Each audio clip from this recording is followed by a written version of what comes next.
Well, this morning we are into week 2 of a new series, and let me just throw out that we will get back to our series in the Gospel of John in about another 3 weeks or so. But we wanted to take a break from John and come into this series that we've called Light at the End of the Tunnel, because we're stepping into that light. We're meeting in person, and so we've taken a break from John. We'll get back to John chapter 12 in about the middle of July.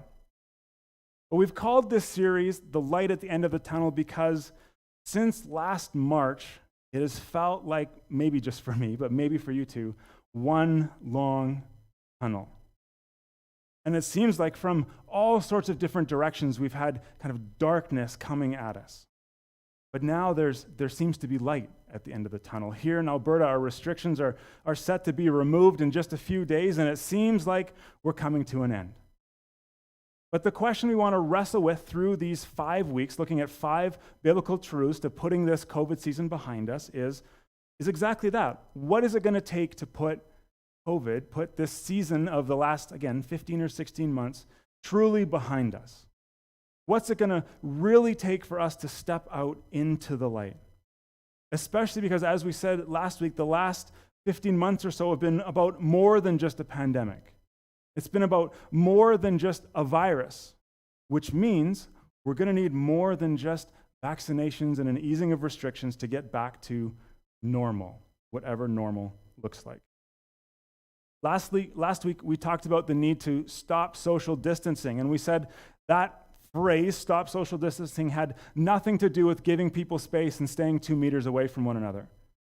But when we said stop social distancing, we said what we need to work on and aim for and have grace pour in and through us so much is that we need healing in the relationships that have taken so many hits over the last 15 months. I think it's just been increased. COVID has just put so much more stress and anxiety on our relationships, and things that maybe wouldn't affect us as much have really just blown up. And it's cost us friendships, maybe even within families. So we want to extend grace to one another. Today we're going to look at the second biblical key to putting the past 15 months behind us. And in the next couple of days or couple of weeks, we've been told that we can take off our masks. And so that's our second biblical key. Take off our masks. Once again, this is about more than just a piece of cloth. It's about the things that we may have been hiding for the past 15 months or more. We're talking about the mask that's hiding what's going on in our relationships, in our marriages, with our kids, the masks that are hiding our emotions, the hurt and pain that's inside us, the stress and anxiety inside of us. The mask we're wearing when we come into a room like this and say, "How are you doing?" and say, "I'm great. Really just doing fantastic." Some of us are keeping these masks on so that we actually don't have to deal with the stuff that we know is inside, that we've purposefully and forcefully shoved way down deep, hopefully to never deal with again. And these things, of course, have only been amplified in the last year and a half. Some of us wear masks because we're keeping things in secret. We're living in secret. Some of us have them on because we're dealing with guilt and shame, and we just don't want to have to wrestle with that out in public. Some of us are wearing masks because we believe the lie that if people saw me for who I really was, if you really knew what was going on in my heart, if you really knew who I was, you would reject me and leave me. And finally, some of us keep wearing our masks because we really believe it hides and covers up whatever we've done or whoever we have become. But the one thing that is common to all mask wearing, it doesn't actually address the thing behind the thing. It doesn't actually do anything about what you're trying to hide, what you've got going on behind the mask. See, masks aren't solutions. They don't make things go away, and boy, do I need to regularly remind myself of that. And so let's get right after the issue. What's behind your mask? Is it an addiction or a growing compulsion? Is it trouble in relationships in your marriage? Is it conflicts at home? Is it anxiety or stress or depression? Is it frequenting websites you know you shouldn't be on? Is it financial stress? Well, let's look at the Bible together and have a look at one of the biggest mask-wearing attempts ever. It's probably a story you're familiar with, but it's a story about a man who made a series of choices that kept stacking up on top of one another from a place of vulnerability. And largely, this was a result of him working from home instead of going into the office. Sound familiar at all? Let me start reading for us. If you've got a Bible, we're going to be in the Old Testament book of 2 Samuel, and I'll start reading from chapter 11, starting at verse 1. In the spring of the year, when kings normally go out to war, David sent Joab and the Israelite army to fight the Ammonites. And they destroyed the Ammonite army and laid siege to the city of Rabbah. However, David stayed behind in Jerusalem. Now, late one afternoon, after his midday rest, David got out of bed and was walking on the roof of the palace.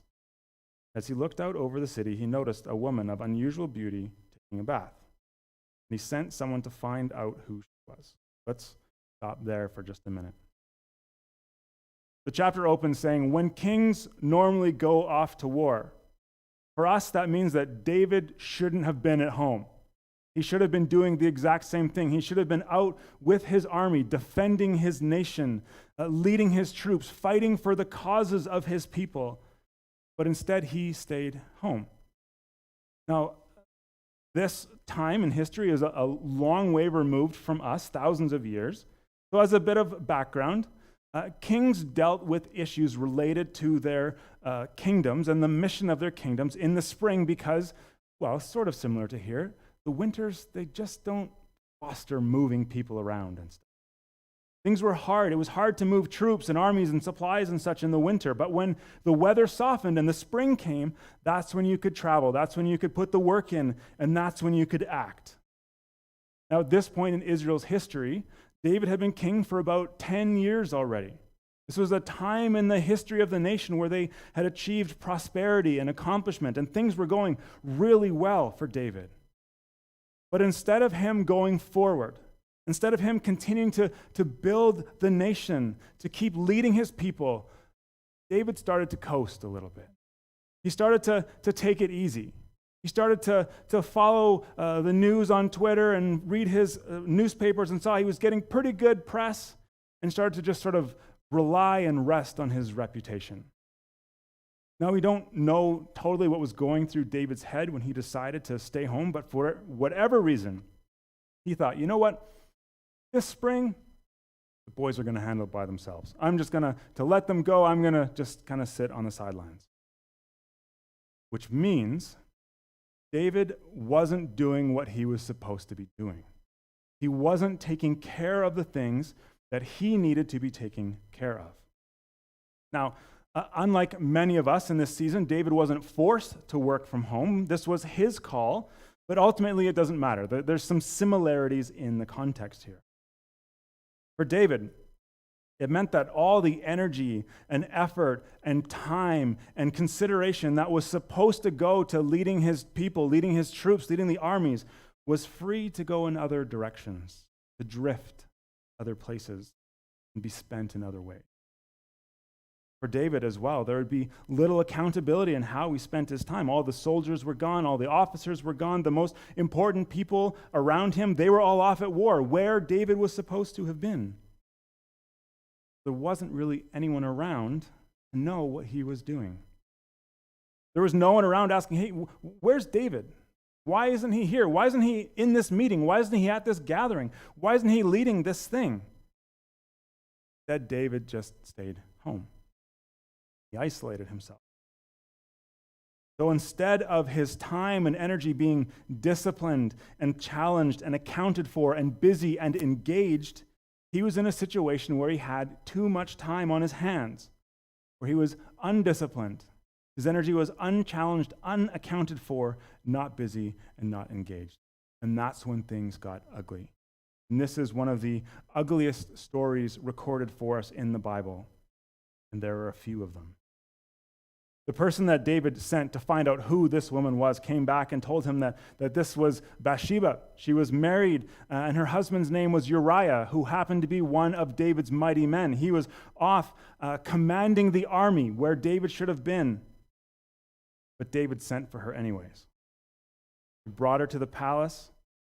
He flexed all the muscles he could flex as the king of Israel, wined her, dined her, whatever he did. And they slept together, and she got pregnant. David knew he was in trouble, so the mask came up. The cover-up efforts started. First, he sent word to the army, to the commander, to say, send Uriah home. Give him a leave. David assumed that he'd come home, he'd stay in his house with his wife, and then the eventual baby would be seen as Uriah's. Done. But in these verses, as we see the horrible decision-making of David, we see Uriah stand out as a man of honor. When he comes home, he realizes that I'm the only one that's been given leave. Something's not quite right here. And so he was so honorable that he wouldn't actually go to his home, but instead he stayed with the palace servants in solidarity with his soldiers who were out sleeping in the fields. He said, why should I be comfortable when those I'm fighting shoulder to shoulder with are in the fields? David saw his first plan wasn't going to work, so he took it a step further. He invited Uriah to dinner and fed him and got him drunk, thinking, okay, now Uriah is going to go home and it'll be okay. But he didn't go home. So then, eventually, David sent him back to the army and arranged for Uriah to be stationed at the front lines where the fighting was fiercest so that his death would be certain. Arranged for the man's. This is how it was worded, 2 Samuel 11, verse 15. This is David's command. Put Uriah on the front lines where the battle is fiercest, and then pull back so that he will be killed. Happened. Finally, David figured he was in the clear. He'd covered his tracks, and then he married Bathsheba. That's quite the mask. That's quite the 15 months of working from home or whatever, right? So what happens next? It's important that we as Bible readers come to the text and realize that just because something's in the Bible doesn't mean that it's recommending us to do the same thing. The Bible is often descriptive, not prescriptive. So this is not a passage of a good example. Let's make that really clear. God is not pleased with this at all. And so at the beginning of the next chapter, chapter 12, he sends a prophet, Nathan, to tell David a story, to tell David a parable that would actually get right through to David and would deal with his emotions, it would deal with his sin, it would deal with his mask. Now, as you maybe remember, David grew up a shepherd, so he was familiar with the stories of sheep and what it meant to be a shepherd, and all these things. This was his history, so all these things resonated with him in his heart.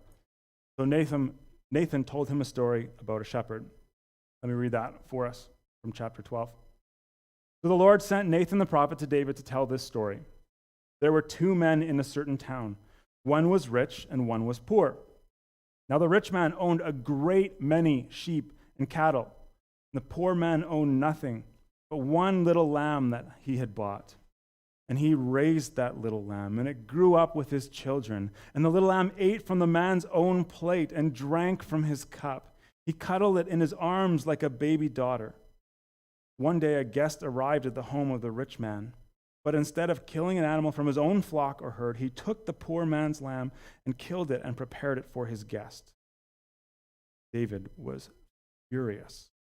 As surely as the Lord lives, he vowed, any man who would do such a thing deserves to die. He must repay 4 lambs to the poor man for the one he stole and for having no pity. Then Nathan said to David, you are that man. So what happened to David's mask here? God actually stepped in and took it off. God made David see that his life and his actions and his choices and his breakdown that happened here. And what happened next? What happened after God steps in? Well, the Bible tells us down in verse 13 that David confessed to Nathan, I have sinned against the Lord. David was broken. He confessed his sin and then he owned it. Now, I don't know what kind of mask or masks you're wearing, but it's time to take them off. This morning, we're going to look at 4 masks that often we wear. Maybe every one of us, I suspect, every one of us will identify with at least one, maybe more. The first mask that many of us are wearing and often wear is one that hides our emotional distress. It hides our anxiety. It hides the depression. We try to use it to cover up our mental health, make it look like everything's fine. And the reason we wear this mask is because so often, tragically, people view their own anxiety or anxiety and depression in others as weakness, something that shouldn't be tolerated or something that I shouldn't allow in my life.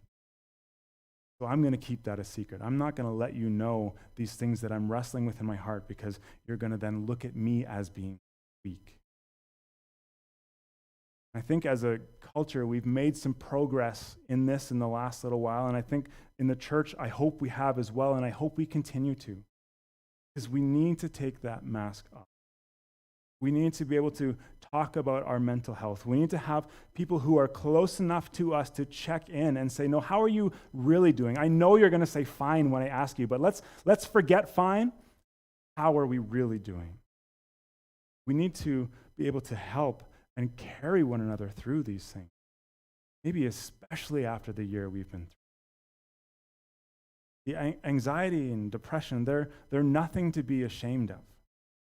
It's not a spiritual fail that you're wrestling with these things. It's certainly not some kind of sin. So if you need help, reach out. There are lots of resources available to us in the town, in the Bow Valley, in our province, within the church as well. It's okay to be anxious. It's okay to be depressed. It's okay to ask for help. But let me suggest what's not okay in all of this. Keep it to yourself. Keep hiding behind. First mask is the one we use to hide our emotional distress. The second thing that is behind a lot of masks, and we've seen ramp up, especially in the last 15 months, is addictions. There's lots of kind of addictions and all sorts of levels of dependency and kind of gray area relationships with things. I could quit that anytime if I wanted to. It's okay.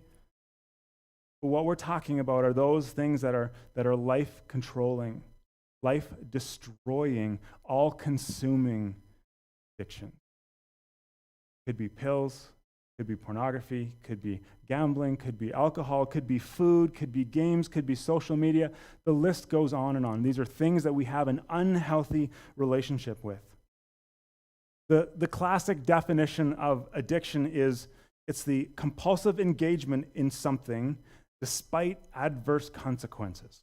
Say that again. It's the compulsive engagement in something despite the adverse consequences. We know this isn't good for us. I know it's not good for me, but that's all right. And it's amazing the degree some keep this behind their masks. Brendan Manning, in his book, The Ragamuffin Gospel, tells a story of when he was a patient at an alcoholic rehab center in a small town north of Minneapolis. And so he was there with 25 other chemically dependent men, and they were assembled in a large room. And the leader of the group and the leader of the session was a trained counselor, a skilled therapist, and a senior member of the staff at this center. And the men had all signed away their privacy. They'd signed away that they swore that they would tell the truth and signed affidavits that they would open up their life with permission and give the staff to research and poke and prod into their lives to get at the bottom of whatever their addiction was. The leader's name was Sean Murphy O'Connor. And Brendan writes that Sean directed a patient named Max to sit on the hot seat this day in the center of the group. Now, Max said he was a Christian. He was a nominal Christian. He was married. He had 5 kids. He was a president of his own company, and he was quite wealthy. And so the first question O'Connor asked him Listen, I want to get into your history. How much have you been drinking per day? Max says, well, I have 2 Bloody Marys before lunch, 2 martinis after the office closes at 5, a couple of martinis at dinner, and a couple more drinks before bed. Okay, so 8 a day, Max? Absolutely right. He says, no more, no less, that's it. Someone else in the group kind of then chimed in and said, listen, have you ever hidden a bottle somewhere in the house? Max said, oh, don't be ridiculous. I don't have to hide anything. It's all out in the open. Hey, Max, how many bottles? Max replies, well, I don't really know. I don't have the official count. Offhand, I'd say, I know I've got a couple cases of vodka here. I've got a case of Beefeater gin there. I've got a couple bottles of bourbon and scotch and a few other liquors. Just, they're around. The interrogation went for another 20 minutes. And Brendan reports that Max fudged and hedged. He minimized and rationalized and justified his drinking patterns. Finally, trapped by relentless cross-examination, he admitted that he secretly kept a bottle of vodka in the nightstand, a bottle of gin in his suitcase for travel purposes, another in the bathroom cabinet for medicinal purposes, and 3 more at the office for drinks throughout the day. Then O'Connor, the leader of the session, said, okay, get me a phone. The telephone was brought in. He dialed a number in Max's hometown. He put it on speaker so everyone in the group could hear. The person answered. O'Connor said, hey, is this Hank Shea? Yes. Who's this? Well, my name's Sean Murphy O'Connor. I'm a counselor at an alcohol and drug rehab center in the Midwest. Do you remember a customer named Max? With his family's permission, I'm researching his drinking history. Now, you tend to bar in that tavern every afternoon, so I'm wondering if you could tell me approximately how much Max drinks every day. Well, he drops a wad in here every afternoon. Max has his standard 6 martinis. Max jumped up and started swearing at everyone in the room. He'd said 2, right? They hung up the phone. Another person asked Max, have you ever been unkind to your children? He started to boast. No, I'm just a great dad. I'm just the best dad. I'm a great dad. He was cut off and asked again, have you ever been unkind? He said, well, I was a little thoughtless with my 9-year-old daughter last Christmas Eve. I don't really remember what happened, but I just get this heavy feeling every time I think about it. And O'Connor dialed another number, and it was said, this is Sean Murphy O'Connor calling, ma'am. We're just in the middle of a group therapy session. Your husband has just told us that he was thoughtless to your daughter last Christmas Eve. Can you help me and give me some details of what happened? A soft voice filled the room. She's on the phone, remember? She said, yes, I can tell you the whole thing. Our daughter Debbie wanted a pair of shoes for her Christmas present. On the afternoon of December 24th, my husband drove her downtown, gave her a bunch of money, and told her to buy the best shoes in the store. So she did.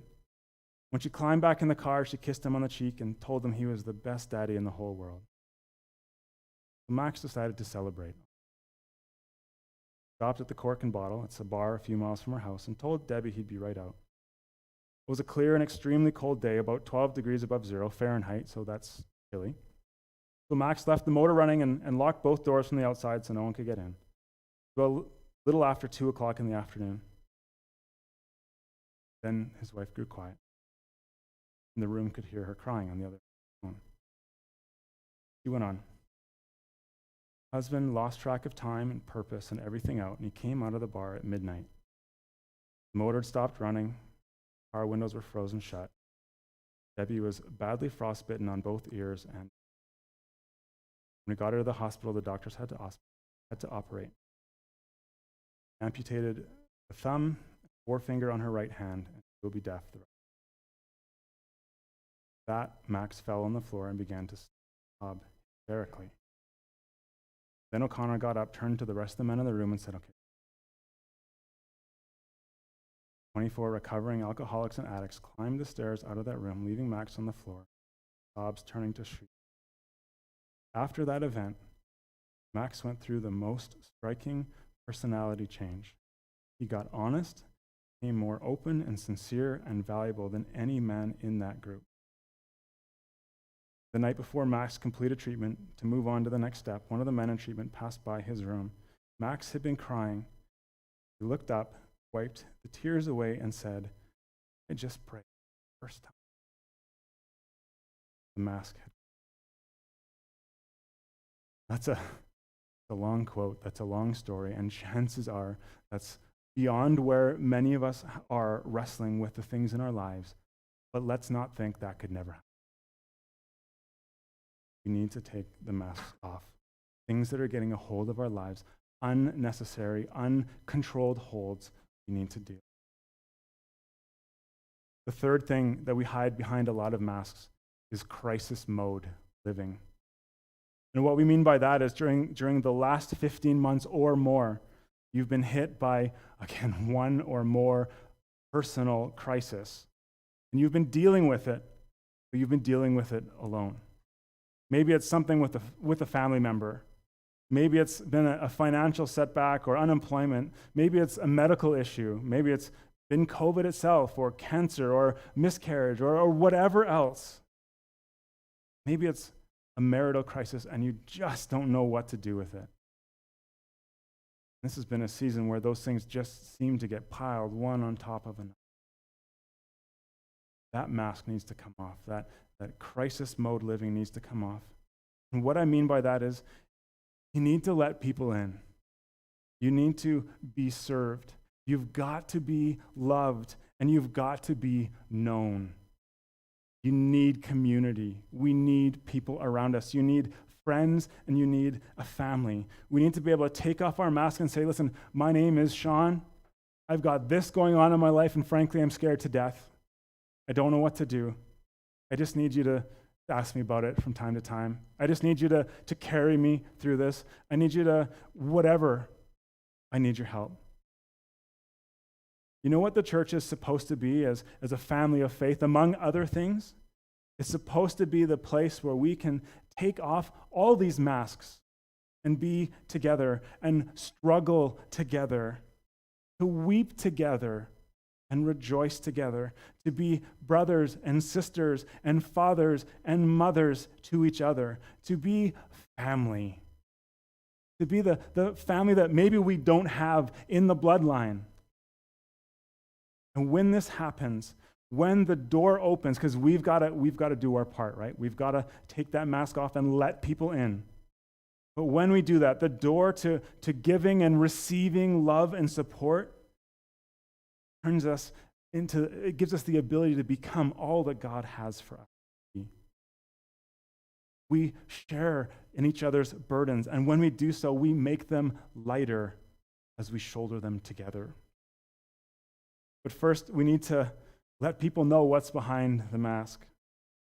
There's a story that Robert Fulham once told, bringing up the game of hide and go seek. Does anyone play hide and go seek? Look at this section of the room a little more. Hide and go seek, a little bit. Lots of us played that game with our kids or as kids. There's only one problem with the game, and you probably all know what it is. Sometimes someone hides too well, and it just doesn't end great, right? Nobody knows where to find him. The laundry basket over your head in your daughter's closet is, that's a great spot, but it ends the game in a way you don't want it to. Sooner or later, that person that hid too well shows up and was like, hey, why'd you stop looking for me? Everyone would get mad at them because you hid too well. This isn't supposed to be a game of hide. I don't know. You're supposed to be able to be found, right? Well, Robert Fulham then writes of a man who discovered that he had terminal cancer. He was a doctor himself, and he didn't want to make his friends and family suffer with him through the illness, so he kept it a secret and eventually died. And lots of people around him were saying, oh, he was so brave. He just stepped up and he took it and he protected his family, protected his friends from going through this with him. Everyone said that except his family. Except his friends. They were upset. They were angry. They were crushed that he didn't feel as if they needed to be a part of him. That he didn't trust their strength to carry him through this too. And it hurt them beyond words that they didn't even get a chance to say goodbye.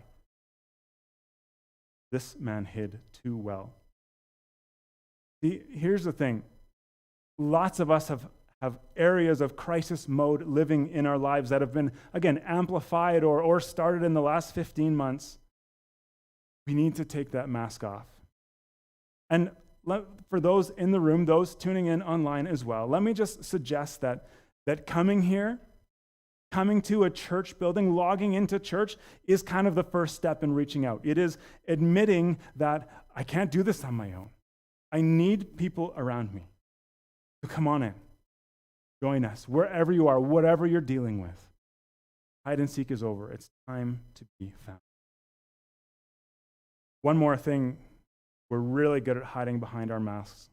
The last thing is our sin. Listen, you and I, we're all like David when we realize we've got something going on. Maybe it's not just our emotional distress or depression. Maybe it's not addiction that we're hiding. Maybe it's not crisis. In some ways, those things are maybe a bit easier. But for some of us, it's the card-carrying, freely chosen, purposefully embraced sin.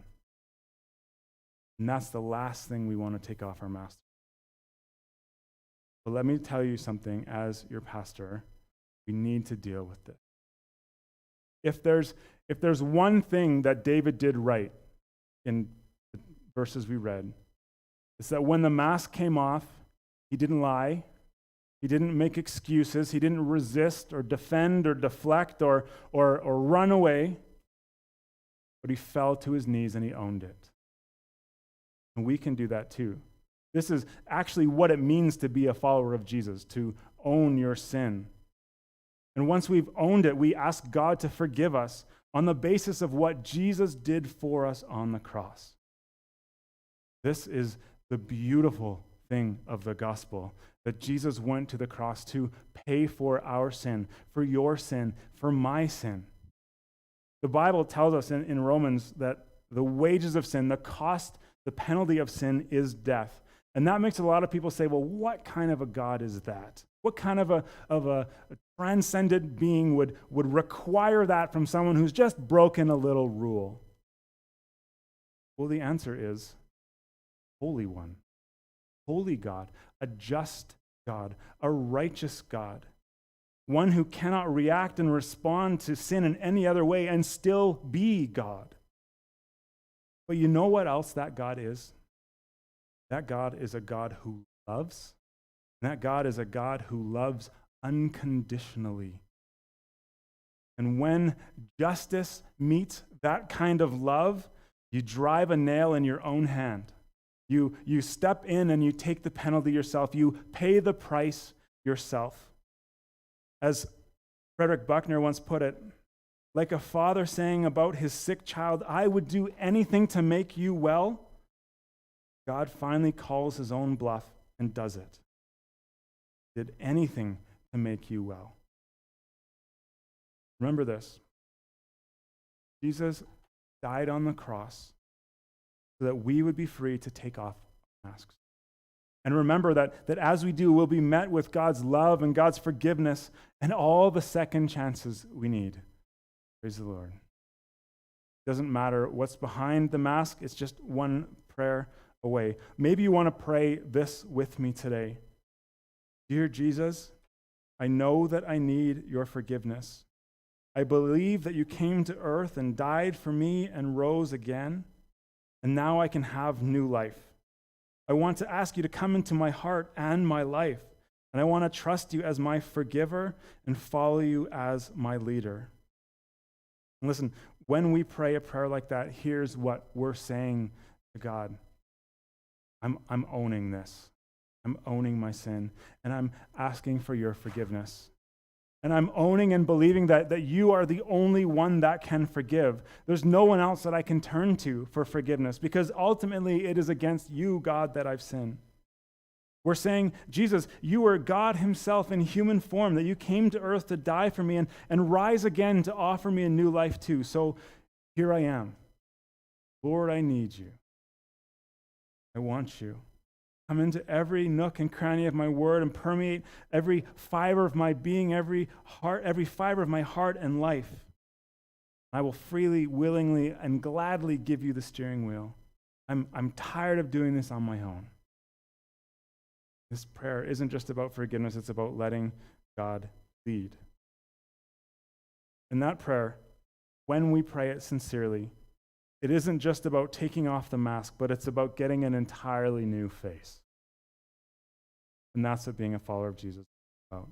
It's not about saying, I've got it all together, look at me. But instead, it's saying, actually, I'm a mess, and I need Jesus. Let me pray for us.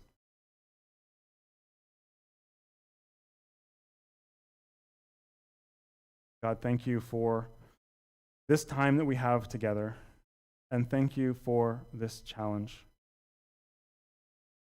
I pray that as we go through these 5 weeks, as we consider last week how we need to add grace to our relationships and stop pushing people away over issues that may turn out to just be trivial. As you think about the masks that we're wearing, what needs to come down, and how we need to let people into our lives, and ultimately let you into our lives, heal us, to forgive us, to make us new, draw us to you. I pray that we wouldn't just go and log off in a couple minutes or head out of the parking lot in a few minutes and kind of forget what you've maybe been stirring up in our lives. But I pray that you would speak to us, that you continue to challenge and convict us, that you would draw us to what you've got for us, that you would heal the areas of brokenness in our lives. We pray these things in Jesus' good name. Amen.